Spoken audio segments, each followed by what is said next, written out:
तो दोस्तों आइए आज इनवर्स ऑफ अ फंक्शन की बात करते हैं। एक फंक्शन का इनवर्स कैसे फाइंड करते हैं, क्या क्या कंडीशंस उसके लिए एप्लीकेबल होते हैं, आइए उसको देखते हैं। सबसे पहले हम लोग को यह समझना होगा कि एक फंक्शन कब फाइंड कर सकते हैं। तो इसके लिए कंडीशन होता है फंक्शन का बाइजेक्टिव होना। Function must be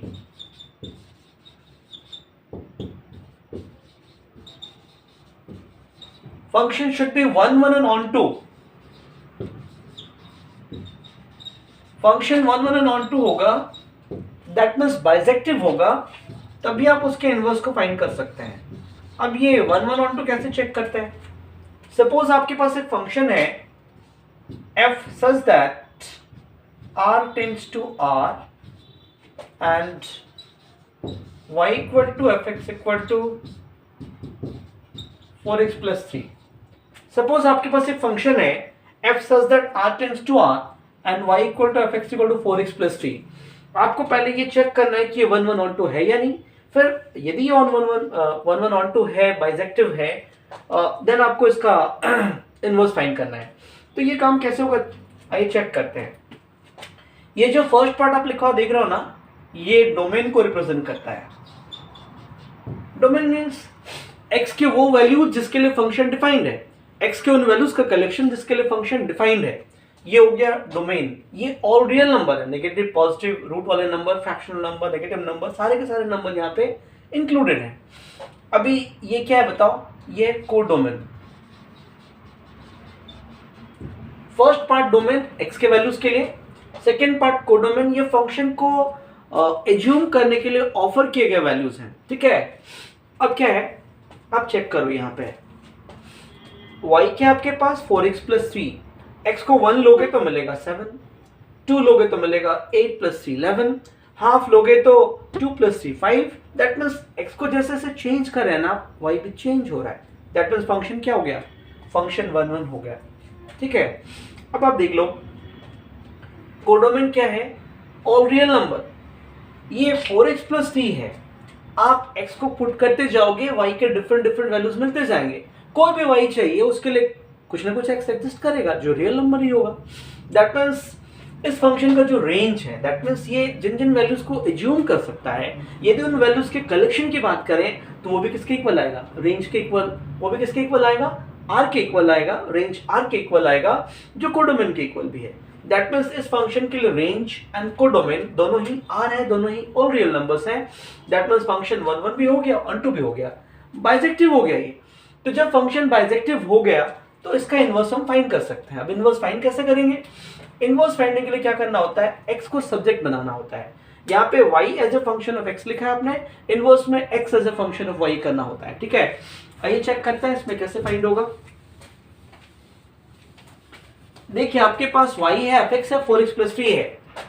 since y equal to direct लिखिए 4x plus 3। अब यहाँ से x को फाइंड कीजिए, क्या मिलेगा आपको, 4x equal to y minus 3। That means x equal to y minus 3/4। अब आप चेक कर लो, x को आपने y के फॉर्म में रिप्रेजेंट कर लिया। अब ये जो x मिला आपको, इसी को बोलेंगे आप inverse of the function. f inverse y equal to y minus 3/4। ये गिवन फंक्शन का इनवर्स फंक्शन डेवलप हो गया। अब इसमें आप वेरिएबल को, इंडिपेंडेंट वेरिएबल को हमेशा x लिया जाता है, तो आप ऐसा लिख सकते हो f inverse x equal to x minus 3/4। ये एक सिंपल क्वेश्चन हो गया। अब सपोज कीजिए आपके पास कुछ ऐसा क्वेश्चन है, y equal to fx equal to y is 4x plus 5 by 3x plus 2। Suppose ये एक फंक्शन है और इस फंक्शन का इनवर्स फाइंड करना है। तो अब देखिए यहाँ पे क्या होगा, ये फंक्शन डिफाइन नहीं होगा जब x की वैल्यू क्या होगी, x should be r minus 2/3।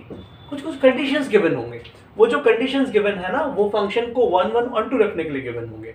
अब सपोज फंक्शन 1 1 onto है, जिस इंटरवल में है और जिस डोमेन, जिसको डोमेन में है, उस इंटरवल के लिए ही आपको इसका इनवर्स फाइंड करना है। तो इनवर्स फाइंडिंग का जो लॉजिक है वो एज इट इज है, आपको x as a function of y develop करना है। तो इसको क्रॉस कर लीजिए, क्या मिलेगा आपको, 3xy plus 2y equal to 4x plus 5। ठीक है, 3xy plus 2y equal to 4x plus 5। अब यहाँ से x वाले टर्म को एक साइड ले आइए, 3xy minus 4x equal to 5 minus 2y, ठीक है ना। अभी क्या ना, यहाँ से x कॉमन ले लीजिए, 3y minus 4 equal to 5 minus 2y, ठीक है। अब यहाँ से x क्या मिलेगा, x आपको मिल गया 5 minus 2y by 3y minus 4, ठीक है ना। अभी इसको लिखोगे f inverse y equal to 5 minus 2y by 3y minus 4, fine. तो ये आपका इनवर्स फंक्शन हो गया। अब y के प्लेस पे एक्सपोर्ट कर सकते हो, ठीक है, जैसा ऑप्शन है वैसा वो कर सकते हो। अब देखिए एक इंटरेस्टिंग क्वेश्चन था है, जितने भी ट्रिग्नोमेट्रिक फंक्शंस हैं, जितने भी ट्रिग्नोमेट्रिक फंक्शन हैं उनके बारे में सोचिए। आइए साइन x के बारे में सोचते हैं, उसका इनवर्स क्या होगा, कैसे फाइंड होगा, कौन से इंटरवल में एग्जिस्ट करेगा। सपोज आपके पास y equal to sine x है, ठीक है। अब आप यदि लेते हो f such that r tends to -1 to +1, ठीक है, तो फिर वहां तो प्रॉब्लम हो जाएगा। r टेंड्स टू -1 टू +1 या r टेंड्स टू r ही लेते हो, मान लो पहले आप खुद से सोच लो ना, x को आप मान लो, देखिए x के लिए क्या है r, that means all real numbers allowed है। आप यदि x को पुट करते हो 0, ठीक है, तो उस केस में y भी 0 मिलेगा। x को पुट करते हो पाई 180 डिग्री, उस केस में भी y 0 मिलेगा। दैट मींस फंक्शन तो मिनिमम हो गया। That means all real numbers के लिए इस फंक्शन का जो नेचर है वो 1 1 नहीं है, ठीक है। एट द सेम टाइम आप सोचिए सारे रियल नंबर्स अलाउ किए गए इसको, ठीक है, दैट मींस कोडोमेन r है। बट आप सोचिए इसका रेंज क्या होगा, इसका रेंज तो -1 टू +1 होगा। इसका मतलब ये हुआ कि ये फंक्शन इस इंटरवल के लिए ना तो 1 1 है ना ही 1 2 है, ठीक है, तो फिर इसका इनवर्स एग्जिस्ट नहीं कर सकता है। दैट मीन्स इसके इनवर्स के एग्जिस्टेंस के लिए हम लोग को इसके इंटरवल्स को मैनेज करना पड़ेगा, ठीक है। कैसे मैनेज होगा, देखिए जो साइन फंक्शन है ना वो -90 एंड +90 के इंटरवल में negative and positive values assume करता है, ठीक है ना, -1 टू +1 के वैल्यूज को एज्यूम करता है। दैट मीन्स आपको यहाँ पे एक इंटरवल सेट करना पड़ेगा कि x की वैल्यू क्या लेंगे हम लोग, x की जो वैल्यू है ना वो -π/2 टू +π/2 के बीच में लेंगे। अब ये कौन कौन से क्वाड्रेंट को कवर कर रहा है बोलो, ये क्वाड्रेंट कवर हो रहे हैं फोर्थ क्वाड्रेंट -π/2 देख लो टू 0, ठीक है, एंड 0 टू π/2, ये कौन सा क्वाड्रेंट हो गया, फर्स्ट क्वाड्रेंट हो गया। -π/2 टू 0 ये हो गया फोर्थ क्वाड्रेंट एंड 0 टू π/2 ये हो गया फर्स्ट क्वाड्रेंट। तो इस इंटरवल में sin x नेगेटिव, इस इंटरवल में sin x positive. That means ये फंक्शन अपने वैल्यू चेंज कर रहा है, ठीक है ना। इस इंटरवल में x को यदि चेंज करते जाओगे तो y के वैल्यूज भी चेंज होते जाएंगे। दैट मींस ये फंक्शन 1 1 नेचर इस इंटरवल में शो करेगा। एट द सेम टाइम आप यदि y की वैल्यू को फिक्स कर देते हो, y बिलोंग्स टू -1 टू +1, ठीक है, y की वैल्यू -1 टू +1, तो y के लिए आपने इंटरवल सेट कर दिया। इसका मतलब ये हो गया कि इसका जो रेंज आएगा ना -1 टू +1 और ये जो कोडोमेन है दोनों इक्वल हो गए, मतलब फंक्शन को 1 1 ऑन आपने फ्रेम कर लिया। इन इंटरवल्स को यदि हम फॉलो करेंगे तो फंक्शन 1 1 ऑन होगा, और उस केस में क्या होगा, उस केस में x equal to sine inverse y होगा, ठीक है। या फिर जब आप लिखते हो y equal to sine inverse x,